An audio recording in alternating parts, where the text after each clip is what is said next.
Just be yourself. Yeah. No, do be yourself being me. Okay. In an American accent. Okay. This is your host, Andy Schell, coming to you from the salon of Nordic Falcon, currently in Nuku Hiva.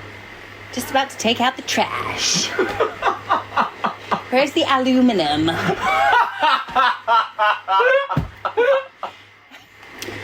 Okay, welcome to On the Wind. I'm your host, Andy Schell, coming to you from the salon of Nordic Falcon, currently in Nuku Hiva, the Marquesas, having done a 17-day passage from the Galapagos. Holy shit, that's actually pretty good. Hello, friends. I'm Andy. That was Emily Caruso.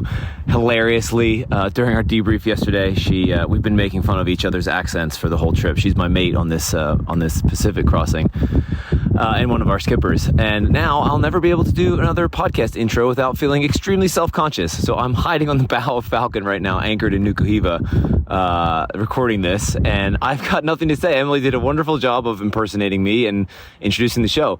I'm not actually sure who the episode even is today, but I'm sure it's going to be a good one. And if you haven't seen it, it feels weird. I'm here in the South Pacific, and yet we've just released our 2027 passage calendar on Falcon, which takes the boat back to the Atlantic. So Mia's been working on that while I've been at sea.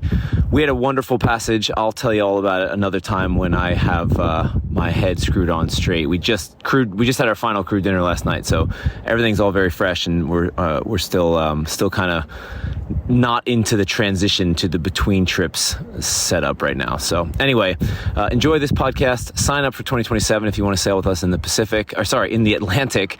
And we've still got Pacific openings for, I think 1 or 2 this year and a few next year. And of course, Eastbjorn, as I speak, is up in Lofoten, having just sailed up there from the Faroe Islands. So both boats are in season right now, which is very cool. All right. That's it from me. Until next time, hold fast. This season of On the Wind is sponsored by Weather Routing Inc., aka WRI, 59 North's longtime weather routing and forecasting friends. You guys, this is excellent service to take something off your plate and give you a little bit more capacity to focus on all the pre-passage prep. Those final days before an ocean crossing or before any big offshore passage are really busy. So this is an opportunity to leave your forecasting up to the professionals and trust that they have the knowledge, experience, and science behind the forecast that you have coming ahead. They tailor their forecasting and their passage planning to your boat, to your sailing style. Their service is excellent to help you find that perfect departure window and to give you a really accurate forecast of what's going to come in those next few days and weeks that you are offshore. To learn more and to sign up, go to WRIWX.com and of course tell them that 59 North sent you. That's WRIWX.com. On the Wind is also sponsored by Boat How To. Take an online course with the one and only Nigel Calder, your boat tech guru. The Boat How To team teaches us how to be self-reliant at sea and also save big money by fixing things ourselves. In my experience, those two things are our dream, to be able to become completely self-reliant at sea and fix things without paying somebody else. Boat How To currently offers in-depth courses on marine electrical systems as well as marine diesel engines, two incredibly important subjects that we need to have all the information we can about before we head out to sea. Approximately 3,000 students in 85 different countries have now taken the Boat How To courses, and boat building schools have even started to integrate these courses into their curriculum. There's no better way to master your boat's systems. So go ahead and learn as much as you can with boathowto.com. Good day, everyone. You are listening to On the Wind, the sailing podcast, and I'm your host today, Jessie Zebelkink. Bob and Jody Bitchin spent most of their life as liveaboards and at sea. Their marital dynamic and lifelong friendship is totally infectious. Bob dives into his younger years as a Hell's Angel and his entrepreneurial mindset. and how sailing literally saved his life. He's owned and operated more businesses than he can count, and has also written and self-published 11 books on the side. We discuss some of his darker times, and also his attitude towards adventure and how that has been his most valuable asset. Jody shares some insight about her fears in taking off to sea with Bob and how she gained her confidence. She highlights how their differences has complemented each other over the years, and also discusses how their mindset on adventure and life helped them navigate the loss of their entire home in a 2020 wildfire.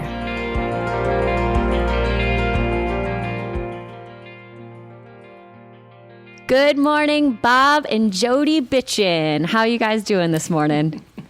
I can't complain. Good morning. Doing good. Good morning. So happy to have you on the wind and interview my pseudo family members. Really, we've known each other for quite a long time, so this is a very cozy conversation for me to be having with you guys.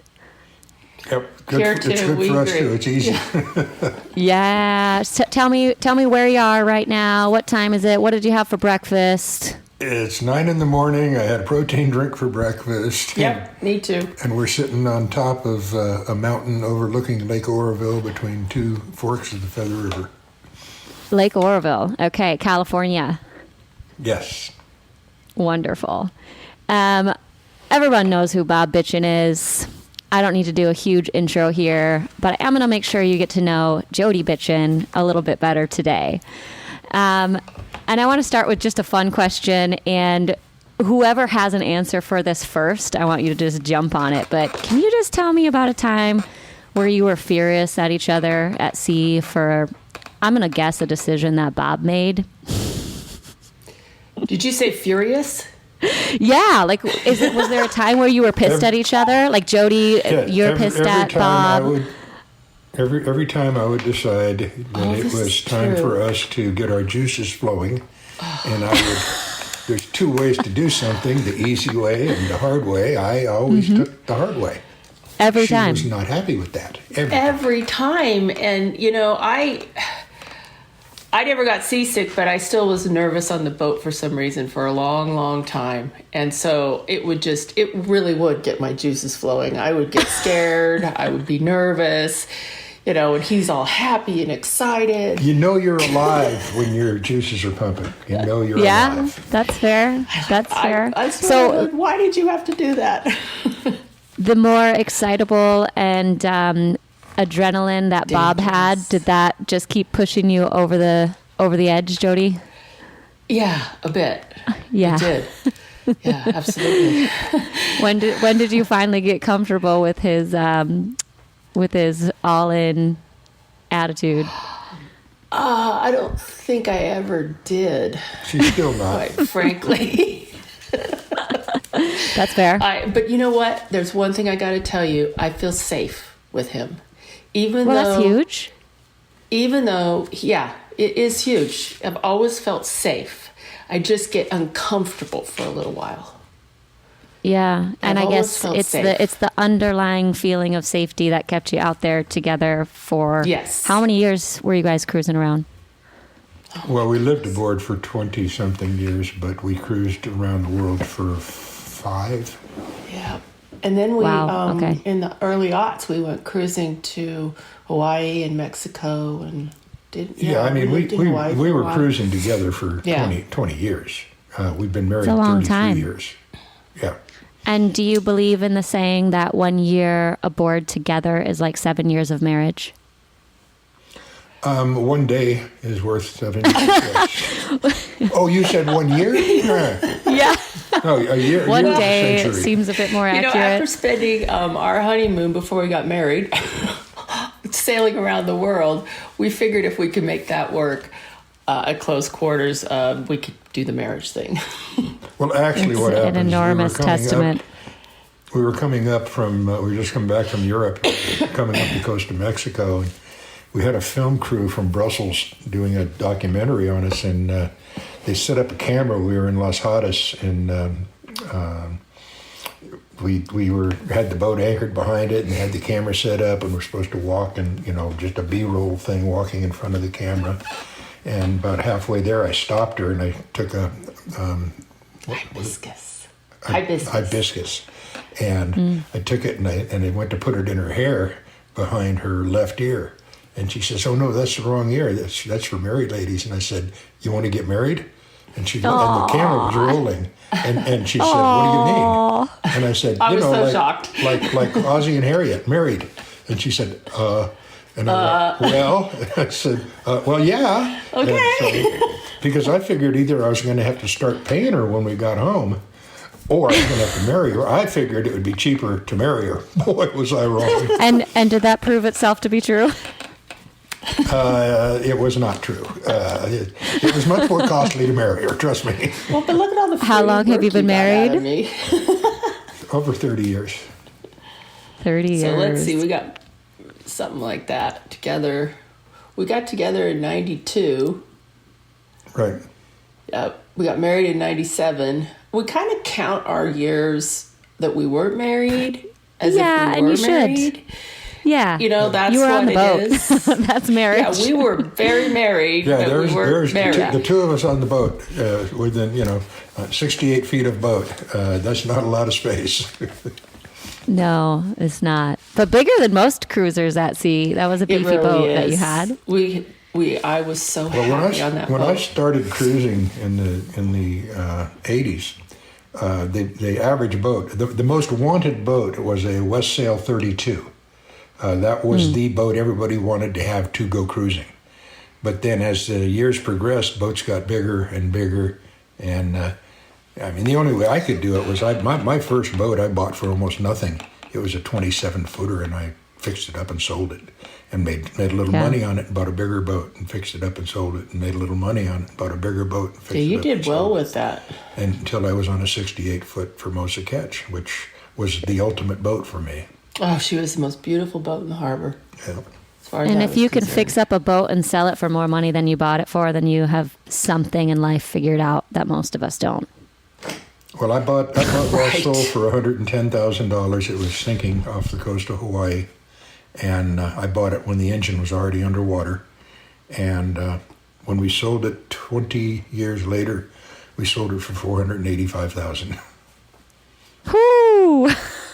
But we did a good refit on it and everything. Yeah, we did a so refit. it's not like we didn't put more money into it. But still. And now That's it's still sitting amazing. As a wreck in a Boys and Girls Club in Sausalito, California. Yeah. But they're enjoying it. But they're enjoying What a it. great They're having place fun. for it to So be, It's I still, think. it's still Yep. living out there. It's on its final life, maybe. Hey. Yeah, it's in retirement now. Yeah. Okay, I have a few things I want to pick your brain about, Bob, but I would also just love to reverse for a second and talk about how and why we all know each other so well, and how long it's been, I guess, since we've kind of had a friend to very quick family relationship. Well, I can tell you what happened. It was really simple. Yeah, please. Would love to hear your version. So Jody kept telling me I need to look at your blog because she was looking at your blog. Keyword And blog. I was circa 2013. And I was doing the magazine, which I had stories flooding in. I didn't need to go find stories, basically because they were coming to me. So I never did look at the blog. But her office, most people don't know this, but we did our whole magazine out of our house on this mountain up in the Sierras. And so her office was in the kitchen, and mine was upstairs in the loft. And one day I come down for lunch, and on the screen is these two hotties with a dog standing on top of them. That was you and Katie and the dog. And I said, "What is that?" And she says, "That's who I've been telling you about." So I went up to my office, and I went onto your blog, and I emailed you, and that was the funniest thing, because I said, "Hey, you ever thought about writing?" And you were like, "No, not really." I said, "Well, you want to try?" And you said, "Well, okay." And you sent me that first story, and it was the best story I'd ever had submitted to me in 50 years. Because you were so unjaded Yep. You know, you just told it from the heart. And it was about when you guys went down the Mississippi and met that girl that was on a kayaking. And I mean, part of it, I remember I had a tear in my eye, and a part of it I was laughing out loud. Every story you did, Jesse, made you cry and laugh. For the next 7 years, you did every story, the very first story in the magazine. Thanks, and then we had guys. him working at boat shows. And then we had you working at the boat shows. That was even more And then fun. one You thing guys turned were- into another really quick. Yeah. Bob, you Hey, were the first family's person. family. Family's family. You were the first person who told me I was a good writer, and I can barely get through a book. I mean, I can still count how many books I've read in my life. I have a hard time sitting down and reading a book. So writing, I can't too. say was supernatural to me, but you were the first one that told me that I was good at it, and I feel like you were the first person that I actually heard. I felt like I really heard that from you. Knowing how many books you had written and being the publisher of a magazine. And so, yeah, you were the first one who gave me a little kick to say, just keep writing. And yeah, that Well, I turned hate into to say it, being you're your guys' not a- cover you're story. Not a writer. You're not a writer. You're not a writer. What you are is a storyteller, and you tell Yeah, great that's fair. stories. That's And it. you guys have you have the editor over there. I need a good editor. Yeah, Sue was excellent. I had to have Sue around because I never got out of the 10th grade. So every book I've ever written, I've written 1,100, 1,200 articles for magazines going back 50 years. But I'm not a writer. I'm a storyteller just like you are. That's why I appreciate the way you write. It's because that's the way I write. You tell stories. And that's what I feel a good writer does, is tell stories. And you and I have learned over the last decade, I guess now, having worked plenty of boat shows together. It was kind of the foursome. It was Bob and Jody and Jesse and Katie. And Hey, what year Bob did and that Jesse were start? really kindred spirits, and Jody and Katie were really kindred spirits. And so we kept finding things that were similar about each other and how and why we were all so compatible together. And for the most part, just keeled over laughing most of the time. Well, I was just going to say, I Yes. can't count how many times sitting in Annapolis at the house that we rented, and we'd have people come over to the house for a party, and we were always laughing our butts off. I mean, We had so much fun. I missed that more than anything about doing the magazine was doing the Annapolis Boat Show together. I know. That was just the best. I know. And you Yeah, guys it connected really me was. with so many people in the industry. You are such people connectors. And you guys have friends all over the world. And so many people know who you guys are. And it was quite a privilege to be your guys' sidekick for a little bit and get introduced to the dozens and love you dozens and guys. dozens of people. So yeah, you've presented a lot of opportunities to me, and yeah, I'm very grateful. Cool. Hey, Jesse, do you remember what year that was that Bob contacted you? Yeah, it had to Or have the- been either 2013 or 2014. Okay. 2013. Got it. Yeah. The years that I There's the did cover right America's there. Great Oh, Loop yeah. was We have your cover on the wall. 2012 The through cover with 2014. you and Katie, the There cover you go. shot of you Yep. standing on the front of Cruising Outpost with that- Reggie Dog. With Reggie Dog, yeah, that's right. That's Yeah. hanging on my wall right next to Morgan Freeman and Johnny Depp. You guys are Jeez, thanks for stars. making me feel cool. Yeah, you're right between the two of them. My favorite covers. Okay.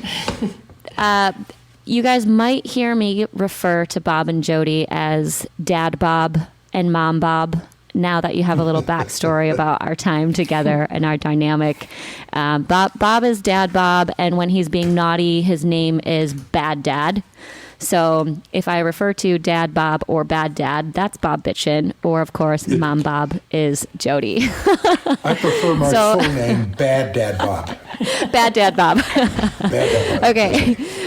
Let's talk a little bit about your childhood before you became Bad Dad Bob, and when you were maybe like good boy Bob. What year were you born? And can you paint a little picture of your first memories, ages like 5 through 10, 15? What was home like? Well, I was born during the Second World War, 1944 in March. And my dad was overseas at the Battle of the Bulge at the time. When he got back, He'd been wounded, and so had a canine that was near him, and he brought back the dog with him and adopted him. So when my first 5 years, we had moved from downtown Los Angeles out to the San Fernando Valley and taken the dog with us, and it was the end of the 40s and the early 50s, which was the greatest growth period in the United States that we'd ever had. So you talk about happy days. That's how I was raised. I was raised in happy days. How old were you when you started to become Bad Bob? Started getting in trouble, alcohol, drugs, Hell's Angels? I was about 8. That's when you started smoking, I started right? smoking when I was 8. I didn't start riding actually until after I got out of the service. I went into the service when I was 17. I couldn't wait to go in and serve, and went in the Air Force. Was in during the Battle of the Bulge, not the Battle of the Bulge, I'm sorry, Guantanamo Bay, the Bay of Pigs. Wow. And that was in the 60s, and then I got out of the service in 62, and started being a bum on the beach in Venice Beach, California. And how old are you at this point?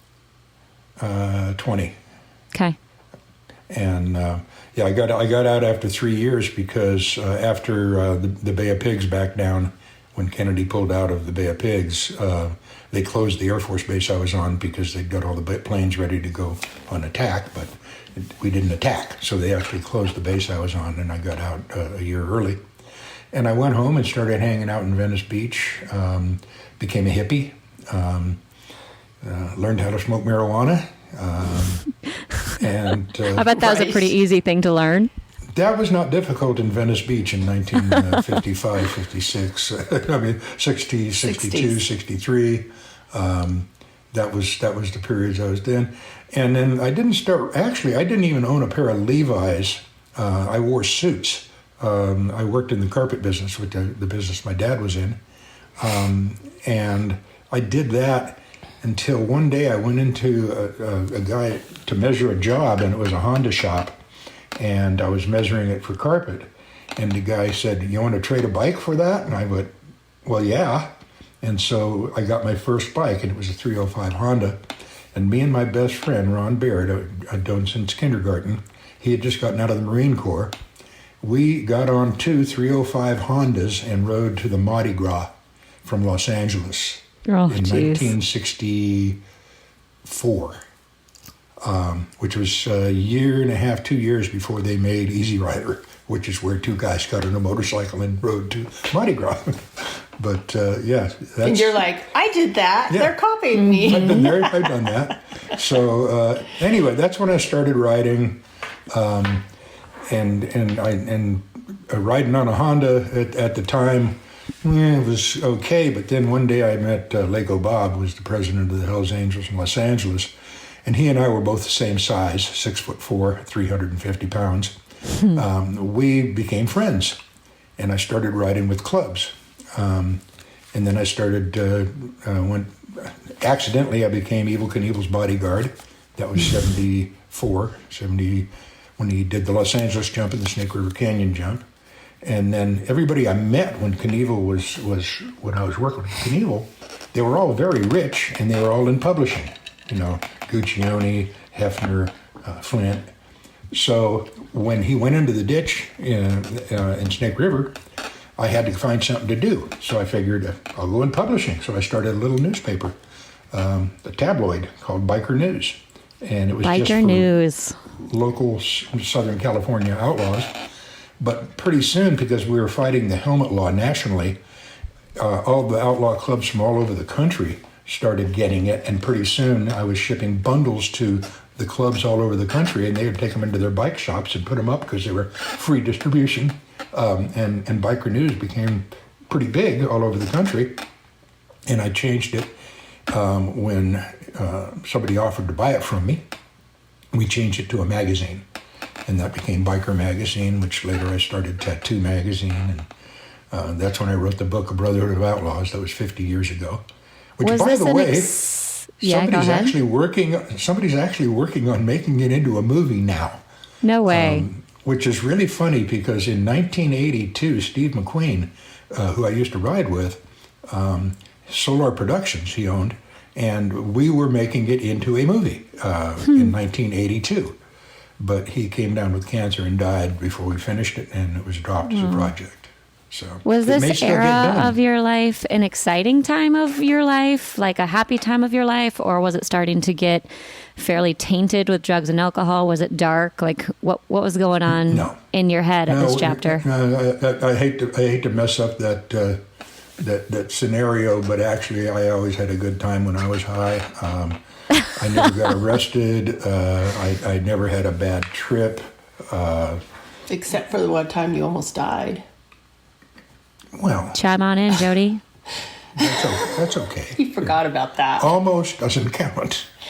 You know, almost is only good at hand grenades and horseshoes. What was it? Your joint was laced with PCP or something? Yeah, I was at an event up in Grants Pass, Oregon, biker event, and one of the clubs from the local town had brought up a couple of ladies, and they'd laced a couple of joints with PCP, but they laced it too heavily.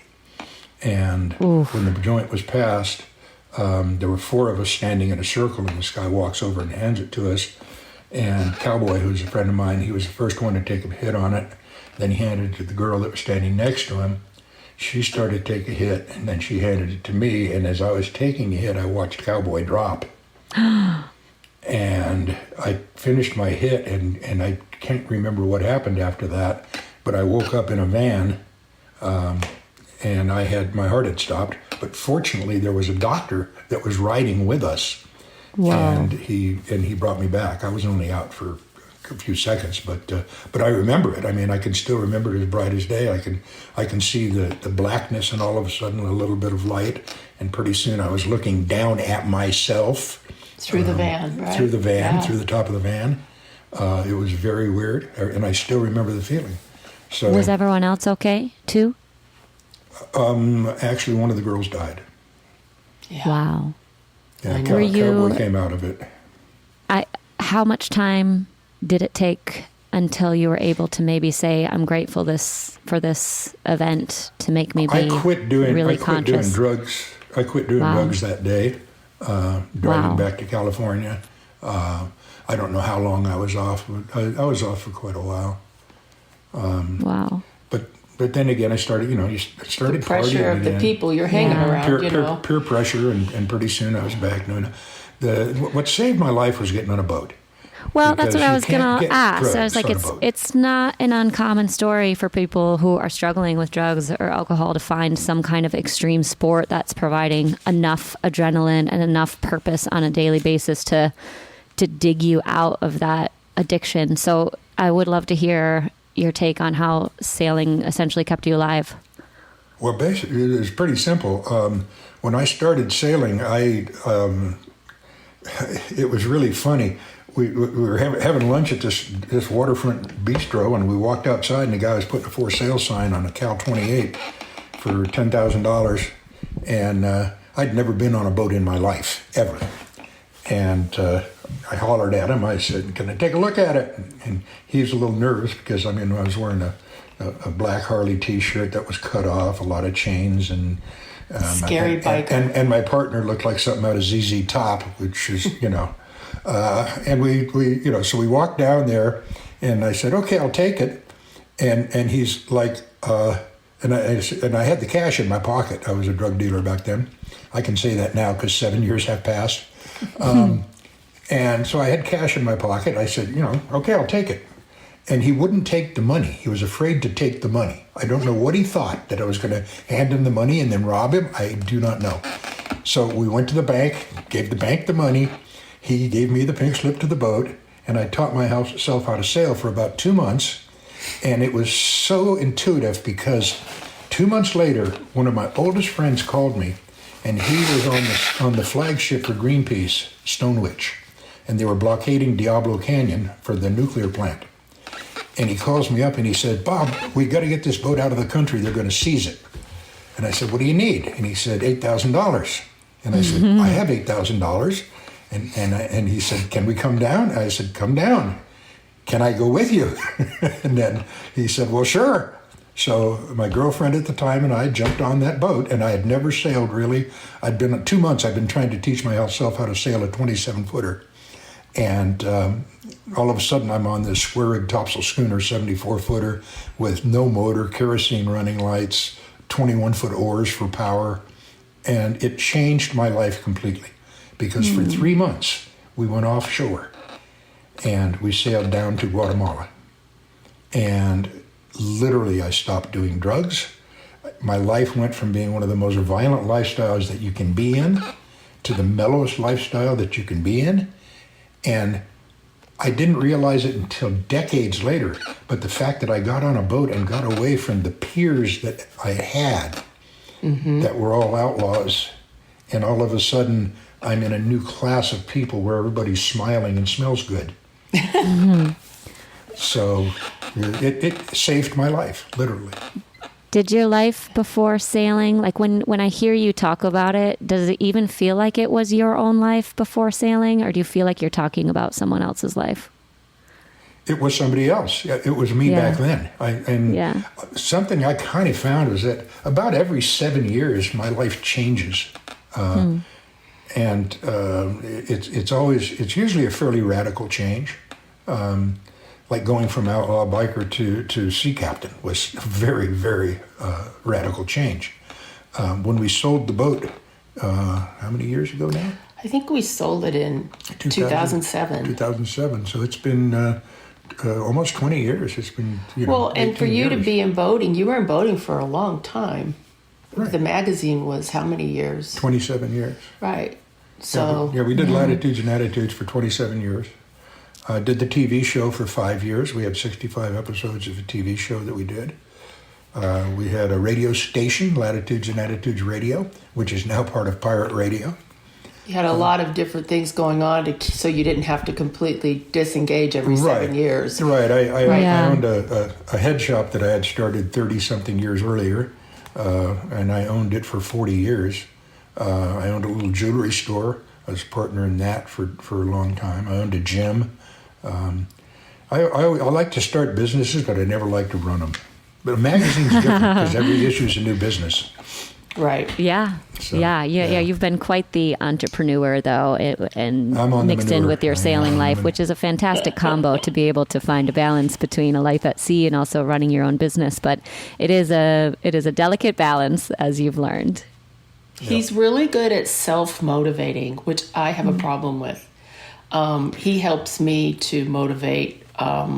He's amazing. Even at this age, he gets up and he has his routines and he comes to work, even though he's, you're doing the radio show. I'm retarded, but I have a part-time job doing a radio show on Pirate Radio. He's very driven mentally. It's amazing. And the new newsletter we're doing is a lot of fun, too. This Bitchin Attitude newsletter I started about a year ago. And we've got about, Jody says 2 years ago. I'm old, I forget. I'm happy. I'm helping. But we don't make any money with it. It's a free thing that I do just for my old readers. I've got about 18,000 of my old readership that are subscribers to my newsletter, and it's always free. And it's a lot of fun. I mean, it's just once a month, so I don't have to work hard, but it gives me a reason to come into my office every day. Mm-hmm. Absolutely. And I imagine, Jody, that was one of the things you were most attracted to when you guys first met was his ability to self-motivate.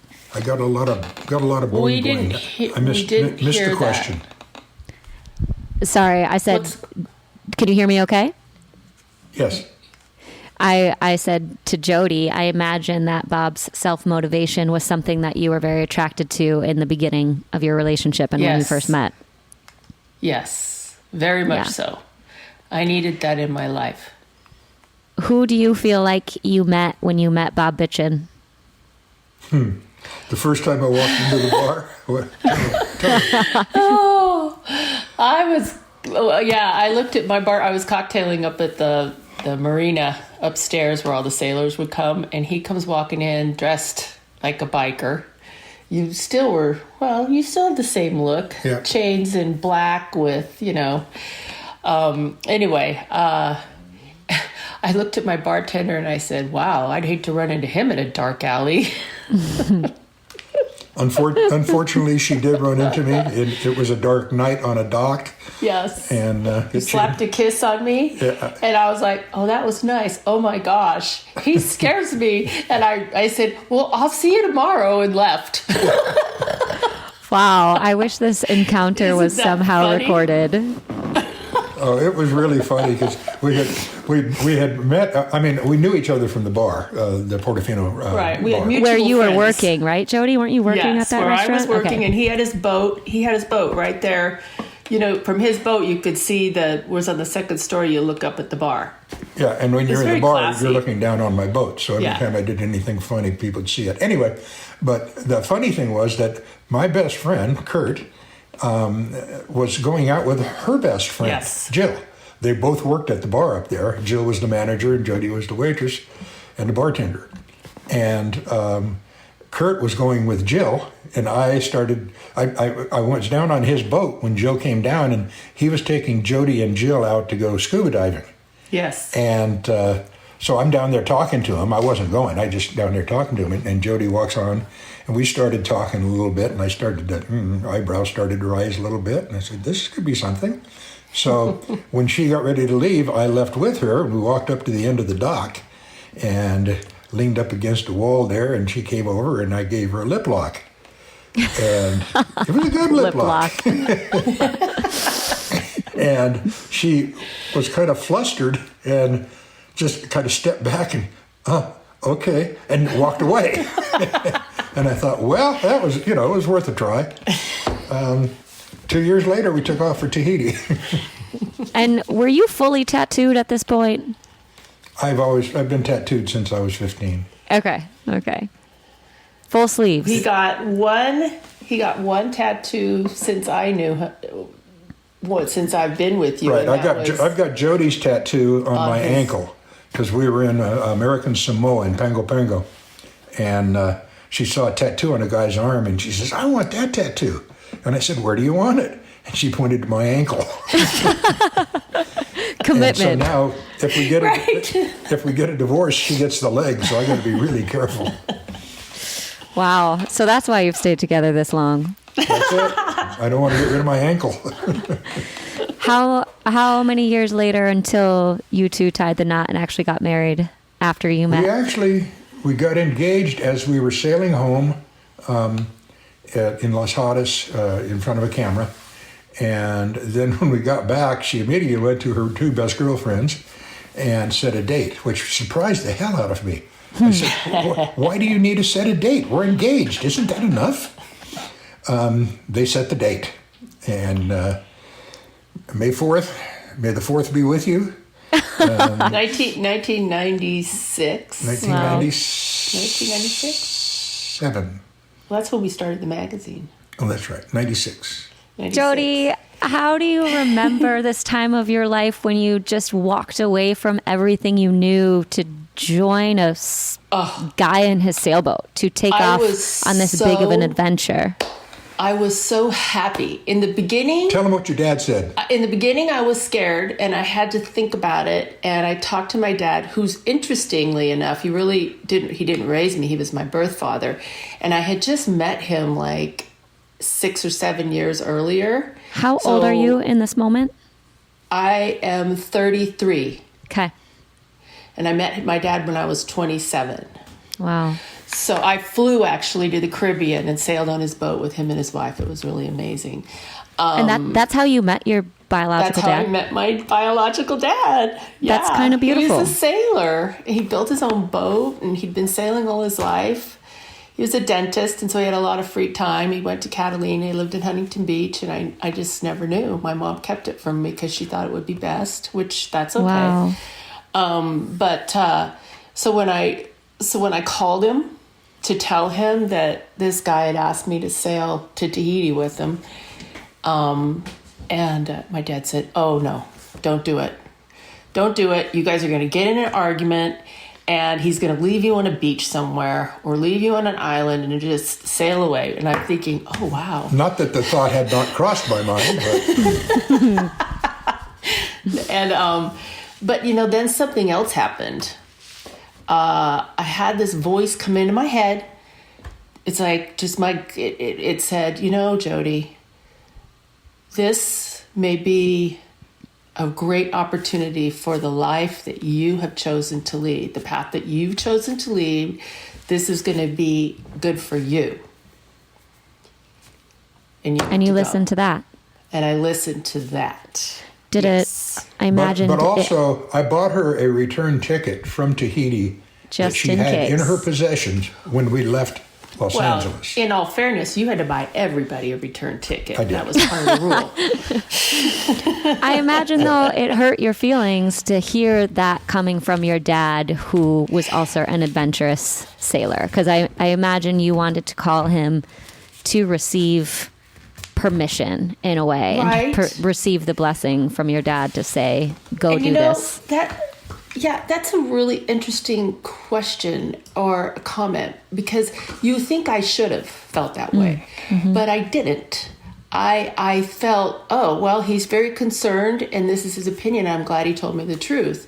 But then that other thought came in and I was immediately, that's what I'm going to do. And it didn't bother me that he said that. It was stronger. Yeah. Not at all. It didn't bother me at all. And I wonder maybe how much because... Go ahead. Oh, I was just going to say, and maybe that's because I had just met my dad and I was having all positive feelings. Yeah, that's right? exactly what I was going to say. I wonder how much it has to do with the fact that, he was not your parental figure, but was able to become a friend in adulthood. And so you could hear that without it sounding like a parental critique. Yes. And you know what? Bingo. What's amazing about the sailing life is, just literally yesterday, I was riding my Harley up from town, and I live on a windy road up in the Sierras, and I got behind this unbelievably beautiful black, I couldn't tell if it was a Ferrari or a Lamborghini, and when we got by pull out by the lake, he pulled in, and I wanted to see that car, so I pulled in. I get off my bike, I turn back, and the guy says, "Bob, what are you doing here?" And it's a guy that I had met when we were sailing in Tennessee 20-something years earlier. Whoa. Small world. That's wild. It happens all the time. I run into people everywhere that still remember the magazine or the television show or whatever, and it's really cool. Well, you've lived quite a public life, and you've gained a big following as a result of that public life and as a result of your ability to storytell. So, people are very drawn to you and your realness and your rawness. And yeah, you're just you're a big teddy bear. You're not the Hell's Angels guy that you once were in your young 20s. Yeah, I wear a shirt now that says, "I used to be somebody." Now I'm just 81 years old, Bob Bitchin. No, I don't. I'm not so much Bob Bitchin now. At 81, I've slowed down a lot.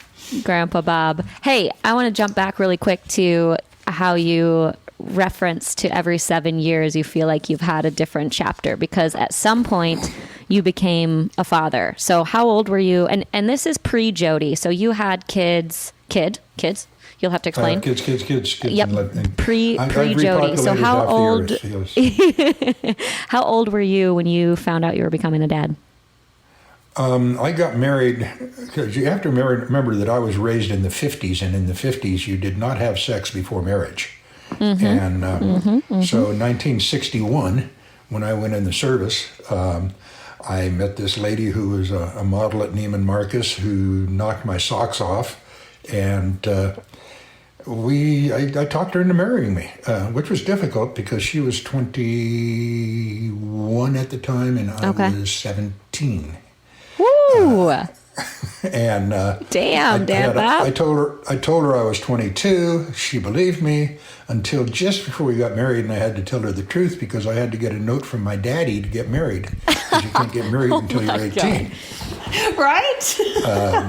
And that union brought forth my daughter, my oldest daughter, Sabra. She died when she was 34, living on the streets, overdosed. Her daughter, my granddaughter, Tabitha, who you know well, kind of made up for it. She kind of became my daughter, even though she was my granddaughter. Yeah. And then I had a son, Bobby. I have a son, Bobby. He's 60. 59, 60. He's living in Dallas as an engineer. We have a really good relationship. He's got 6 kids, so I have 6 grandkids from there. Then I have another daughter, Katie. Who I know.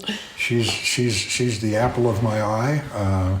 She's a school teacher down in San Diego, married to a cop, and he's a cool guy. But I have 7 grandchildren and 6 great-grandchildren. Wow. Right? That's impressive. I know, it's weird. I mean, It's weird. I never felt like I was really married. Well, your wife, Carolyn, Yeah, she really took care of everything when you got an itch and had to leave. Yeah, Kudos to her. I've always made a Kudos mistake to her. picking my women. Carolyn, who I married when I was 17, actually I just turned 18, she was a Sunday school teacher. And Jody, who was a bartender, I figured I was safe. She is now the church lady up here where we live, and lives for the church. So I can't get away from them. It's interesting, isn't it? It is. I Bob, obviously I'm did something curious. wrong in my life. Nah. I'm curious how the loss of your daughter kind of changed the way you experience life and how maybe it changed your experience at sea since you were fully into sailing life at the time. It was weird. It was very strange because we had been estranged for years, but I had been paying her rent wherever she would live. I would pay rent to a company because I couldn't give her any money because she'd just spent it on drugs. So I couldn't stand the thought of her living on the street. So I always paid her rent wherever she lived. Interesting. And then actually Tabitha, her daughter, she's the one that really brought to my attention how great my daughter's life had been. I mean, I didn't appreciate it because she was going against everything that I believed. Stealing, things like that, I definitely am against. It was, she lived a very bright life. She lived, she was like me. My daughter was like me. She wanted adventures. She wanted to go out and live. But on a guy, it looks different than it does on a girl. Yeah, sure. It's perceived differently. So her life was very much like my life, except I never overdosed. Yeah. Well, that one time. Well, that one time, but that was an accident, wasn't it? Right. Of course, I guess when she did it, But was an accident. you lived and she didn't. Pardon? You lived and Yep. she didn't. That's the only difference. Well, but I'll be gone soon. Life is a very interesting thing. It doesn't matter how long you live. It's what happens to you while you're living, what you go through. I've always said that when I look at a gravestone, the last 2 dates I want to know is the date the person was born and the date the person died. The most important information on that gravestone is the dash in between the two. And I want a very fat dash. Well, if that doesn't make you tear up a little bit. Well, no, it's true. Think about a housefly only lives for a day. Is it happy? Probably. Maybe. As long as it lives, it's happy. My daughter lived 34 years. She was happy. I wasn't happy with her lifestyle, but she was happy with her lifestyle. And I want to interject. I Please. got to say, Sabra was a very loving, kind, giving, warm human being. Yes, she was. She would give And everything so I is her owned daughter away. Tabitha. Yes. Yeah. And But, yeah, that speaks when- so much to Tabitha, and as I've gotten to know her over the years via you two and spending time with her, I mean, just what an incredible woman, and yeah, it speaks a lot to know. hear that about her mother. Yeah, she never stops amazing me, but the best thing I see is how she takes care of my ex-wife, her Yeah. mother. Her grandmother. Yeah, they're very she close. dotes on her. She takes her traveling all over the world. She really does take care of her, and it feels like it takes a burden off of me, actually, because I didn't do that. Did you feel guilty a little bit by not taking care of her? Ever? No. No, You were too busy with your own life and just put it behind you. Well, we were probably. married. She was married 3 times after me, so. Right. Okay. Yeah. Yeah. Yeah, I we never moved felt on. guilty, You no. moved on. Moved Yeah. on. Right. Exactly. Well, that's good. Thank you for sharing a little bit about that. I think it's fascinating, and it's hard to keep all straight. I've gotten snippets of it over the years. I feel like I finally have all the pieces together, but it's really nice to sit down and hear it presently. You just think so. Just as an example, I'm an entrepreneur. I'm on the manure because I love starting businesses. I hate running businesses, but I love starting businesses. So I have had a head shop, a gym, a martial arts studio, a travel agency, a jewelry store, published 4 different magazines, published a newspaper, produced a television show, owned a radio station that I created, and I'm still doing pirate radio, and I'm still doing my newsletter at 80. I can't slow down. I love business. And you've written that's what I 11 was books. saying. Yeah. The books on the side, yeah. On the side. It's quite impressive, and I imagine you'll never be able to quiet your brain, which is why you keep coming up with new things whenever something else becomes the past. Yeah, I love coming up with new ideas. But the hard thing is, at my age, at 81, you don't want to start anything that might take a few years. That's fair. Yeah. Could you summarize for me really quick, if you could guesstimate, how many miles have you guys sailed together, and how many years were you at sea together, or living aboard? I think you said 20 years. Yeah, we were over 20 years. I think we were 25 years living aboard. I lived aboard for almost 40 years on various boats,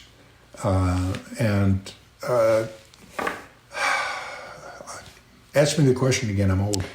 If you could guess how many miles you've sailed in We your always lifetime? say that we sailed 100,000 miles and that I rode 500,000 miles on a motorcycle is what I always say. I never really figured the mileage, but...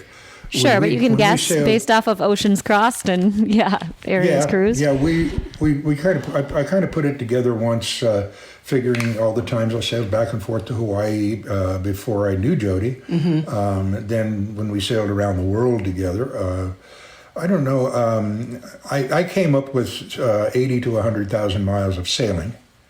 The motorcycle miles were harder to figure because it's got to be 500,000 miles. I rode cross country probably 20 times. I used to go to Sturgis every year for 18 years. I went to Daytona every year for 15 years. And that's riding from Los Angeles. I was the head of an organization called ABATE, which was an organization that we formed to fight the helmet laws, all the outlaw motorcycle clubs. And I used to ride to New York to speak, ride to Pennsylvania to speak, ride to Connecticut to speak. So I'm always traveling, and that's the hardest thing right now about my life is I'm sitting up here on our ranch in the Sierras. Stagnant. I go stir crazy. It's a good thing you have the motorcycle right now. Yeah, if I didn't have the motorcycle, I'd go nuts. Yeah. I get that. Yeah. I am a mover by nature as well, and I Yeah. go a little cuckoo if I can't. Well, we're getting ready for moving. another adventure. We're flying to Japan. We're getting on a boat, and we're sailing to Alaska, and then down the intercoastal of Canada to Vancouver. Oh, you guys are awesome. We're so excited. Yeah, we're doing that in April. So, That's going to fill your cup. yeah. I know. That'll cover us for the year. The problem is now being retired, we're living on Social Security, and it's a little difficult to travel now. Budgeting. Oh, it's right. We keep going up. We can't. We're not quite living in our budget. We were supposed to be in Mexico with you doing this No, live. Remember? I tried. We couldn't afford it. I do want to know what you think makes a good sailor after all your experience. What would be your definition of a good sailor? Somebody that doesn't lose their temper. I agree. I was going to say, Jody, what's your take? Somebody that doesn't lose their temper and somebody who doesn't get seasick always helps, but it's Right. not necessary. She just says that because she's never been seasick. I have You're something very I can lucky. lord over my husband. Because I have been seasick twice that I know of that I can remember. Yeah, you don't And, get it. and it's That's not a impressive. good feeling. No, Well, it's we were horrendous. in a storm off of Bora Bora, and we had 2 crew members who were so seasick they couldn't get out of their bunk, and we were running out of fuel, so we had to put diesel from a gas can into the tanks, but it was blowing stink and raining. Heavy seas. So we had to go down below and take the floorboards up and open the gas tanks Can you imagine? below No. and pour diesel into them while we're being rocked back and forth and up and down. Blech. And I couldn't do it, but Jody did. She stayed I was like, down give there. it to me. I got it. And it's funny because Keith, one of my best friends, he was the editor of Easy Rider for 30 years, and he was a patch-wearing Hell's Angel. He was passed out on the bunk next to the gas tank we were filling, and he woke up enough to help Jody by reaching over and holding the nozzle while she poured the gas. It was really Oh, funny. God. I'm very Okay. blessed. I think I got that from my dad, of course. I got his sea legs. I loved That's being on impressive. the boat. Just took to it immediately. I'm curious what you think makes a good like sailing partner as well. Like not just a good captain or a good sailor, but like more the mental emotional connection that you need to have with somebody when you're sailing with them. What makes a good sailing partner? Well, you have to be able to get along. Yeah, definitely. That's one of the toughest things because human beings don't always get along. I mean, everybody has a time when they don't like themselves. So how in the world can 2 people be together and never dislike each other for something? And that being said, You have to be able to get through it. I think a good partner is a partner realizing that you need to give your partner space. Yeah. And you need to just be calm, let him get over it, or let me get over it. Or throw her overboard. You know, it's That space. we got along fabulously most of the time. I can imagine we had our hard times, but I really can't remember them. You know, looking back at our time out there, I mean, we had discussions. I remember when we were in Tonga, and we were trying to decide where to go next. And I was thinking, well, we'll just go around. We'll go under South Africa and blah, blah, blah. And she's, well, why don't we just go to Greece? And I'm like, That's right. That's right. yeah, okay, you want some souvlaki? We'll go to Greece. And we're sitting in Tonga, and we just right. looked at the chart. Okay, we got to go north up to Hawaii. Okay, then we got to go back over. We can piss off our friends by stopping in for a month and tell them we're leaving again. And then, and that's what we did. We went back for 3 months. Jody helped a friend of ours open a restaurant. Mm-hmm. That's when we kidnapped Woody. Who, Yeah, that's where I found Woody. Was at Woody the restaurant. was the bar back at the restaurant she was opening. And he said, well, one day we took the crew, just before the opening, we took the crew that was setting up the restaurant out for a day sail. And Woody was out on the bow, and he walks back to me, and he just looks at me. He says, "You lucky son of a bitch." And I said, "Why? You want to go?" And he said, "Can I?" I said, "We'll talk." And sure enough, when we left, a month later, he was our crew all the way to Europe and back. My friend who... Go ahead. I was just going to say, and my friend who had brought me in to help set up the bar, and Woody was bar backing, and he goes, "Sure, I bring one person in and you leave and then you take somebody." That's so funny. It's that Right. flexibility, though. I'm that sorry. flexibility in sailing is what presents opportunities, though. You know, you wouldn't have met Yes. Woody otherwise. He wouldn't have become a lifelong friend. And as it turns out, Woody has turned into the quintessential sailor. I mean, that's so cool. He sailed single-handed around the world. Now He's he's better the skipper sailor for than Sea he's a better Shepherd. sailor than we are. Yeah, he's a better sailor than we are, definitely. So And once you started writing, Bob, you never stopped. What do you think makes a good writer? Honestly, that's not true. I wrote my first book, Brotherhood of Outlaws, based on an actual event that we went through in June 29th, 1979, and it was a true story. And I can write stuff based on things I've done. I have a hard time writing fiction. I've only written 3 novels, and it's always based on stuff I've done. I'm not a writer. I'll tell you who's a writer is Eric Stone. I mean, he never wrote a book, and then he studied with Wayne Stinnett, who's written 150 books, and now Eric's got over 24 books out that he's written, and that's because he sits down for an hour a day and writes a chapter. I can't do that. I go for months without anything, and then I'll get a thought, and I'll sit down and write a book in 2 days. I can't do. I'm not structured enough. Everybody Let me has re-ask a different that. style. Yeah, everyone does have a different style. And let me re-ask that question then. What do you think makes a good storyteller? If we're going to categorize you as a storyteller, which is very It's accurate, easy. you are. It's easy. People who like to tell stories, like you. The way you write is the way you tell stories.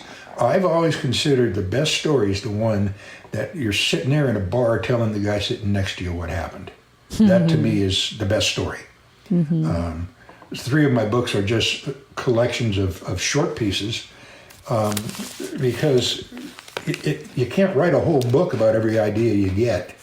Sometimes there's a thought that can affect people. You just have to get it down. And that's what my editorials. I've written over 1,000 editorials in my life.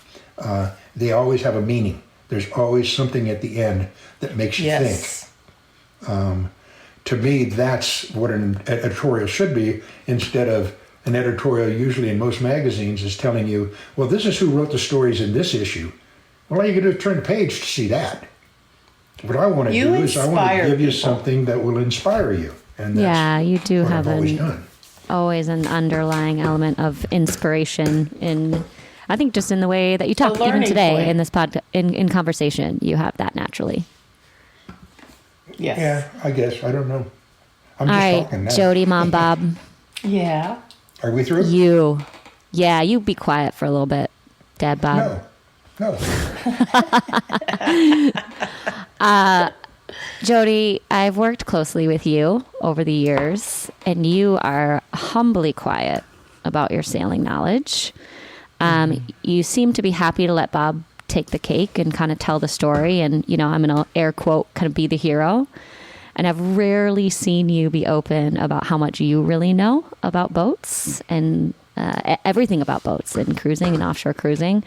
You are a hell of a sailor too, Mom Bob. So I just would like to credit you for that.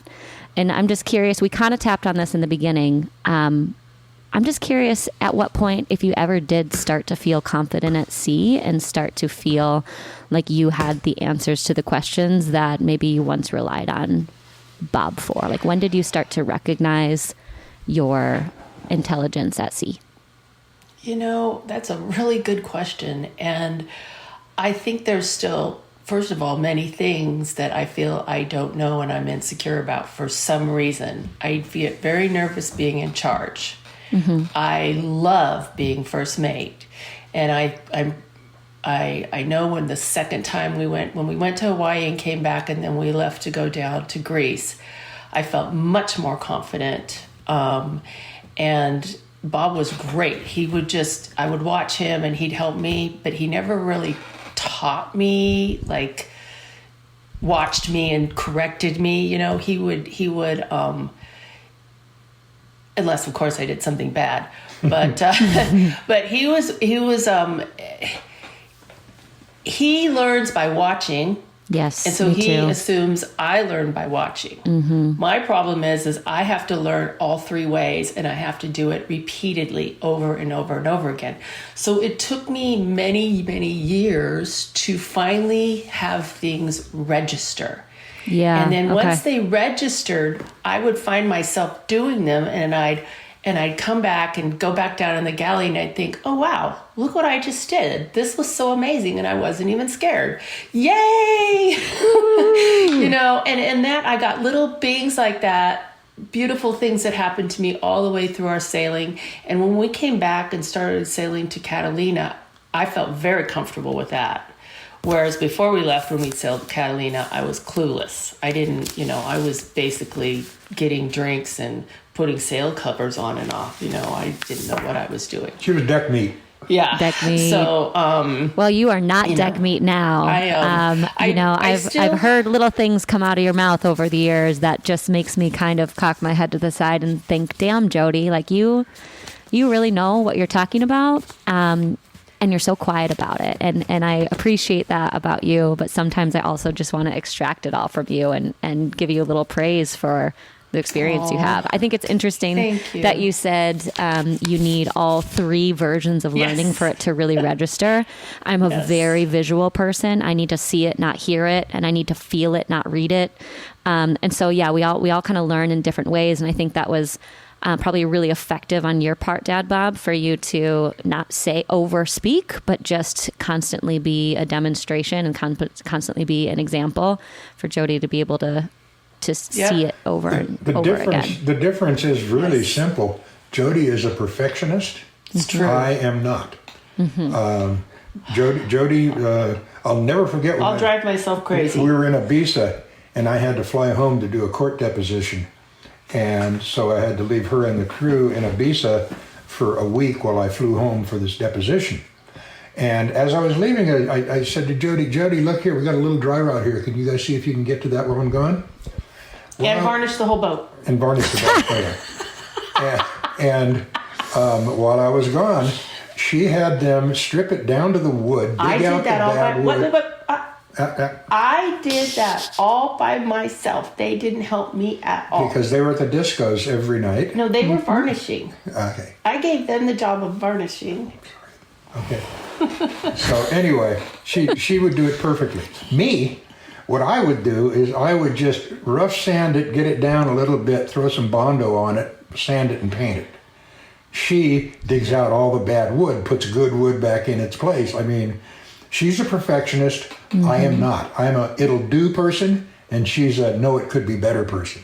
Wow. And that is one of the issues with our relationship. We did hit a few times. Yeah, where I always think it could have been done better.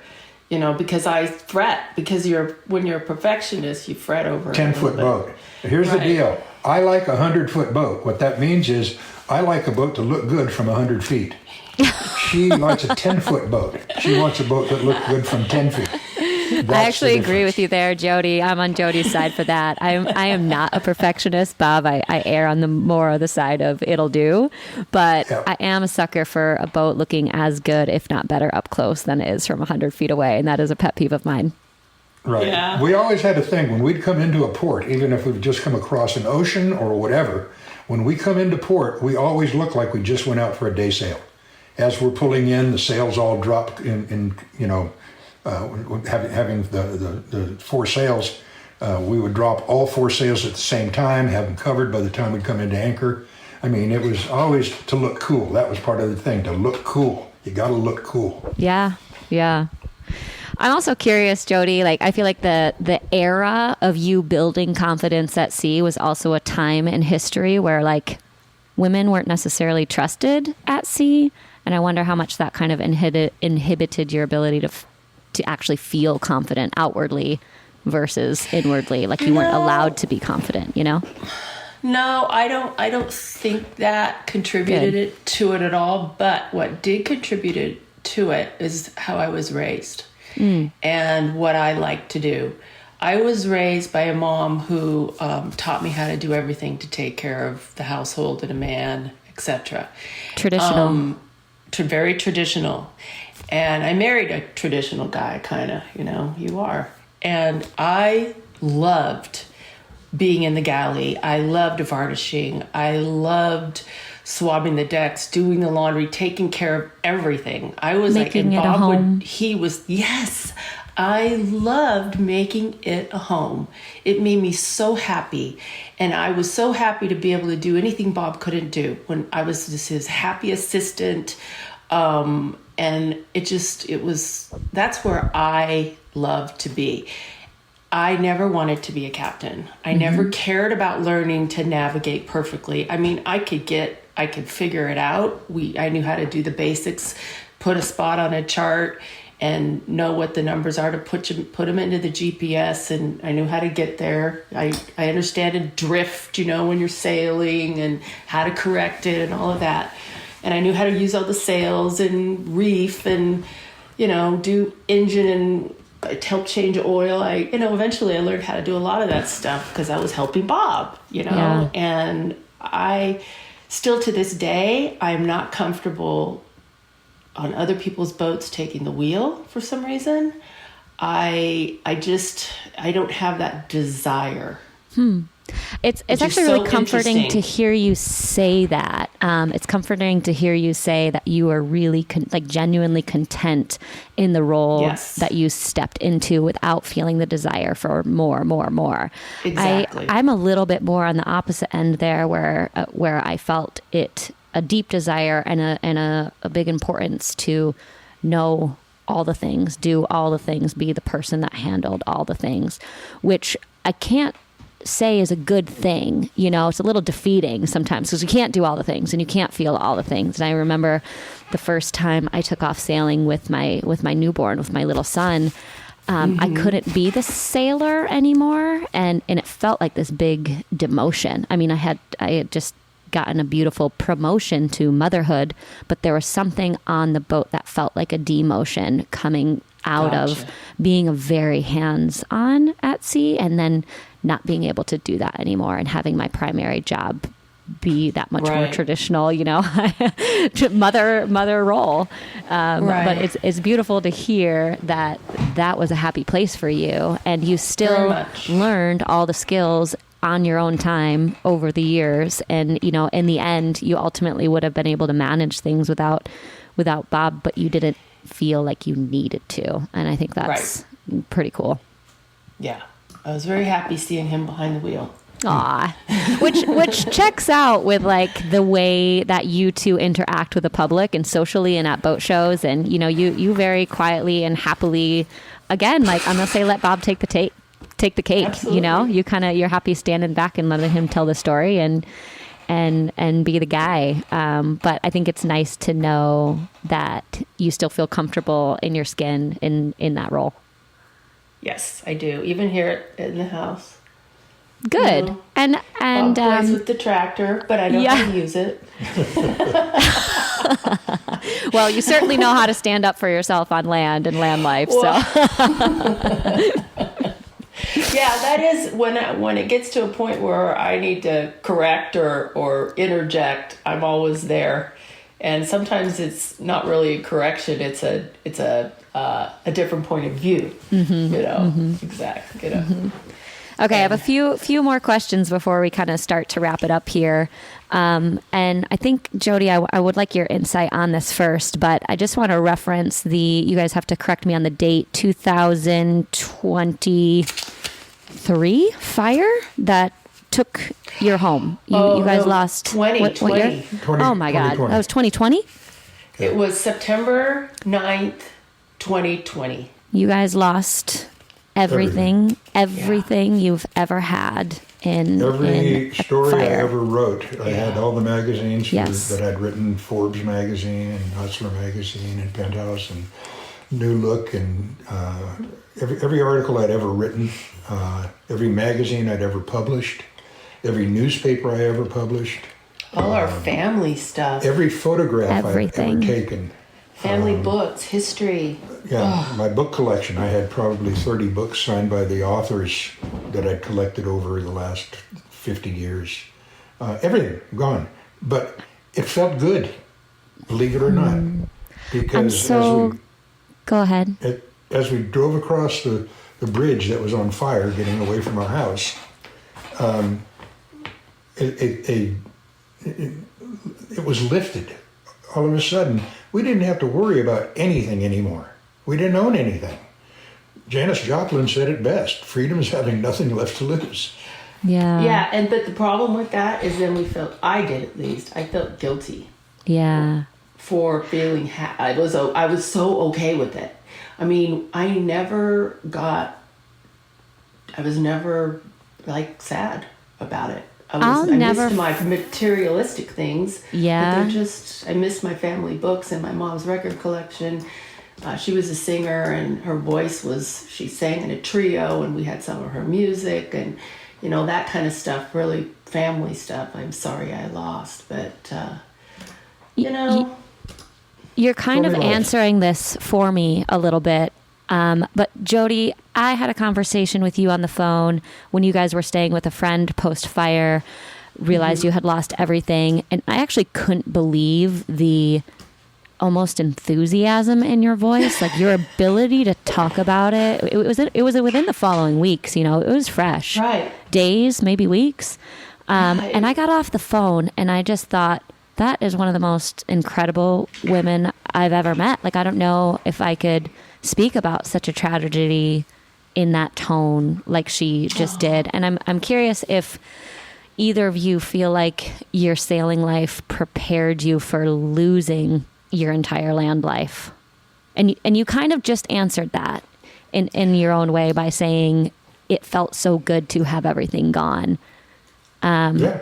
Is there any comparisons, I guess, that you could say how sailing life helped you get through that? I want to make a point before Yeah. Bob does. Both of us have the personalities where we can pick up and leave immediately and not take things. I grew up like that in my 20s. I was done with this adventure. I'm off to this. I'm off to that. I'm off to this. And he was the same way. So it was very easy for me to leave my life to go to Tahiti. It was very easy for me. I'm like, whatever Bob said, let's go do this. Let's go do that. Okay. Right, Bob? Yes. Yeah. So the thing is, It's a really good point. I've been ready to get on a motorcycle, put a sleeping bag on the back, and go start a new life. My whole life. It's just something that when I was young, that was in my head that someday I'm just going to get on my motorcycle, throw a sleeping bag on the back, put whatever money I have in my pocket, and leave, and not know where I'm going. And it was always like a thought in the back of my head, and it was a thought of nirvana. It was a thought of, this would really be what I would like to do. I've been responsible all my life. I've been responsible for deadlines for over 50 years, and I've never missed a deadline. I've published, 5 different magazines, newspapers, radio shows. I've always on a deadline. I'm still on a deadline. I'm 81 years old. I got a deadline for my radio show. I got a deadline for my newsletter. Had to wake up and talk to me. I have to we had to get up and talk to you. Jeez. Talk about tough. But Yeah, I actually set the alarm. yeah, I actually set the alarm. But the thing is I've always had these responsibilities, but in the back of my head, I've always had the thought, I don't need to be responsible. I want to be responsible. I like being responsible. But the thought of not being responsible for anything, the thought of getting on a motorcycle, throwing on a sleeping bag and leaving, not knowing where I'm going to sleep that night, to me is heaven. It was like being on a boat, not knowing where you're going to anchor that night. That's heaven to me. I'm going to find a new place. That's what you asked if Jody and I ever got in discussions. We did. Yeah. Whenever we'd get someplace, like when we pulled into Italy, I know what you're she saying. wanted to stay anchored there for 2 weeks and go, get a car and explore Italy. I arrived in Milan. I'm happy. Let's leave. Yeah. We got here. That was frustrating. We got here. So let's go someplace else now. Let's prove we can do it. So I was always, 3 days was as long as I would stay in a port, period. It was long enough Yeah. to see the coast Right. and the town next to the coast. And I never wanted to leave my boat that far away. I didn't want to leave my boat out of my sight. So we had different. point. We did argue about that quite a few times. I'll never forget. We were in Baia, off of Naples, and we wanted to go see Vesuvius. We had to leave the boat to do that. I was nervous to leave the boat to go see Vesuvius. So we switched, and we had the crew go one day, and they came back and did boat watch, and then we went the next day. Right. It's and weird.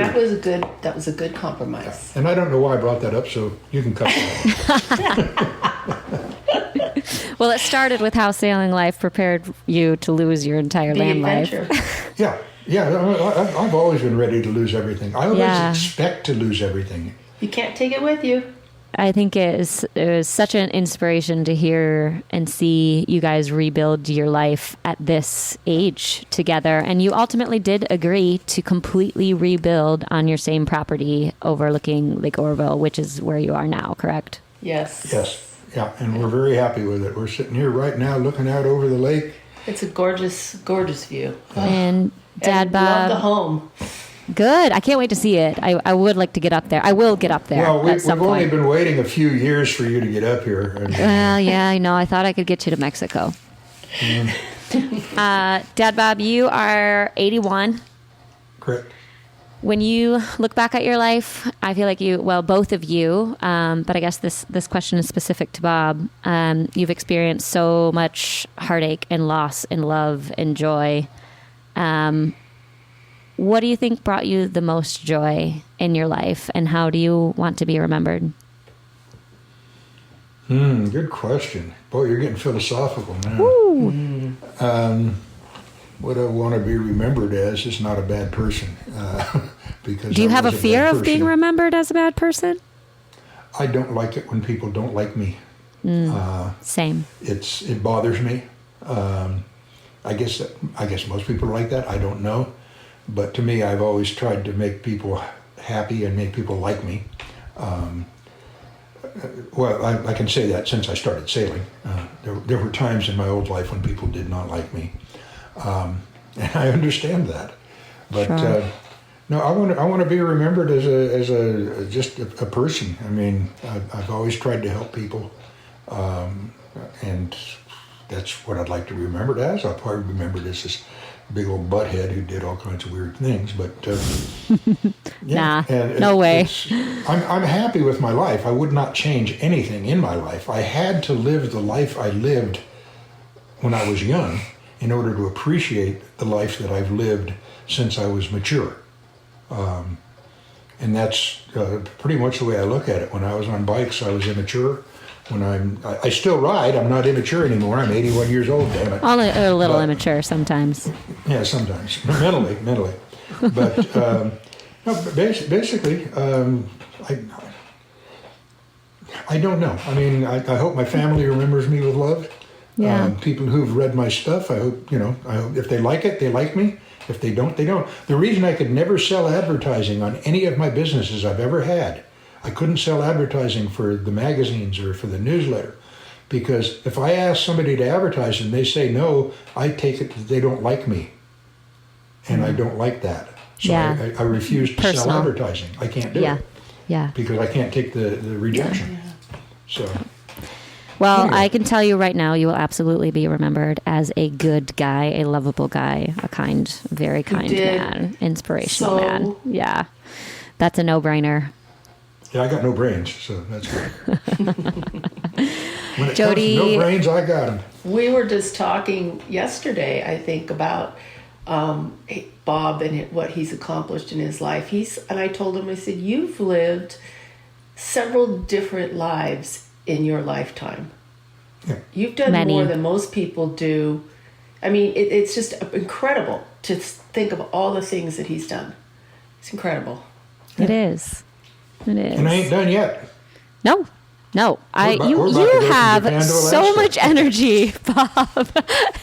It's insane. I And love it. Jody, you have so much energy. And I'm curious, just to kind of close us out, how you are preparing for your next adventure without Bob. What does that look like for you? Scary. Oh my goodness.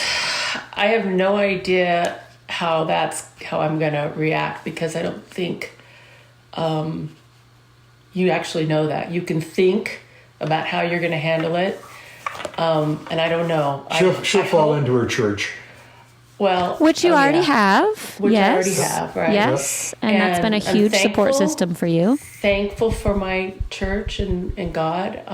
It's huge for me, and He's helped me so much.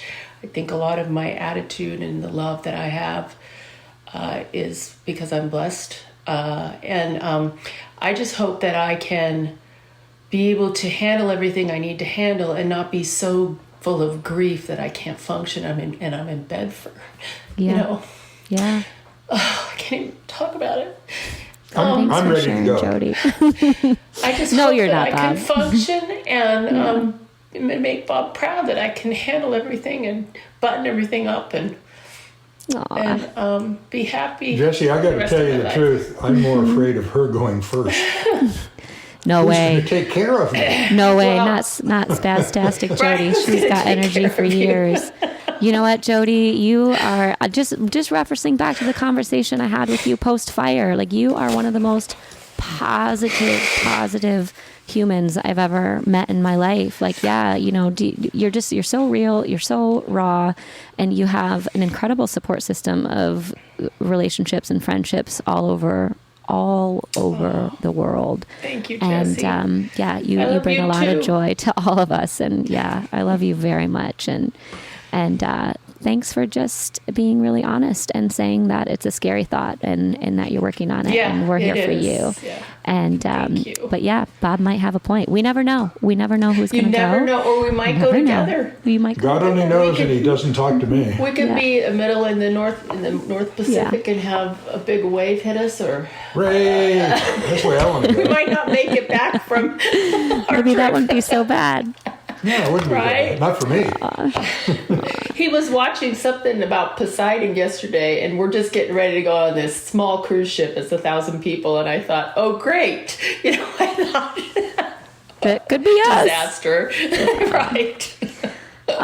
Well, hey guys, you have Anyway. both lived an incredible and beautiful life, and Ain't over I think yet. those of us Thank who know goodness. you are privileged to know you and inspired by you. And I've been really lucky to be in your corner and be a pseudo granddaughter, I suppose, Yes. and also work colleague. And yeah, it's been a treat. I love you guys dearly, and we will find a time to get. Hey, I am going to go to the Annapolis Boat Show this year.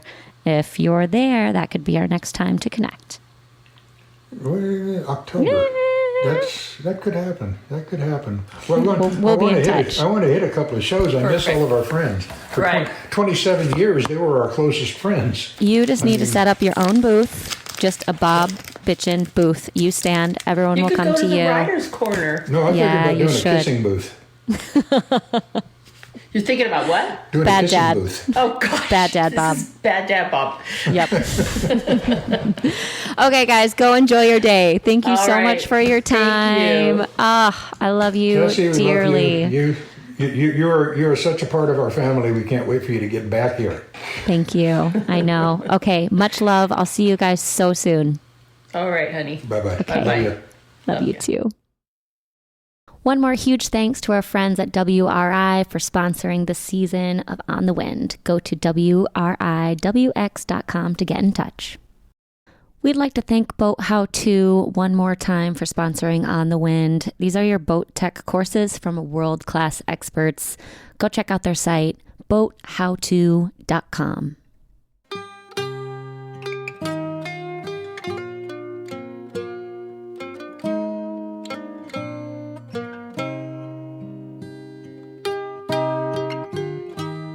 On the Wind is the podcast about sailing, created by 59 North and hosted by me, Jessie Zevelkink, and also by Nikki, Andy, Mia, and August.